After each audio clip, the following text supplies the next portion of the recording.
I'm Marla from Accommodating Table, and today I'm going to show you one of the Accommodating Table desserts, apple tart. There is a hack to this that is so simple, but it is going to wow any of your dinner guests. And that is that you look like you've been slaving away making pastry, but you don't. We are using frozen puff pastry, which I have just very, very lightly made to about maybe a 10 by 8 rectangle, and I just want it to be big enough so that I can lay my bowl down, because this is how big I want my apple tart, and be able to cut around the edge twice.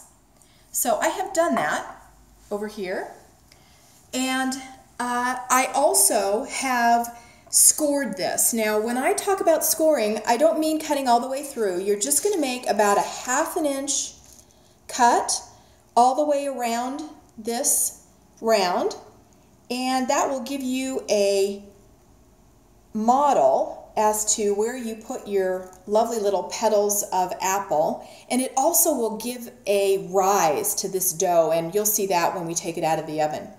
So these are apple pieces that I have cut, and I've also put a little bit of lemon and salt in them so that they won't discolor. But you don't need to cut these from any particular part of the apple. Just have it and cut thin slices, of course after you've cored it. And these slices then go in just a semicircle around the round of the pastry. Then when you're all done, you want to take the brush and you want to brush this with melted butter liberally.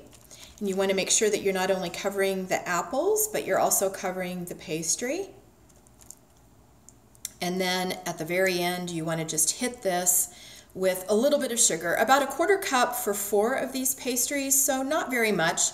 If you're going to be putting vanilla ice cream in the center, which I like, you might want to use a little less sugar. If not, maybe a little bit more. Just sprinkle this with sugar, and you want to put it in the oven for 400 degrees for about 15 minutes. And while you're having your last menu item for dinner, your last course, you can have these ready, and they're hot and they look absolutely delicious. And here is the finished product. This scoring is what makes this puff up at the end, so make sure you don't forget your scoring. So, fabulous dessert, really easy. This is Marla, accommodatingtable.com. Thanks for watching.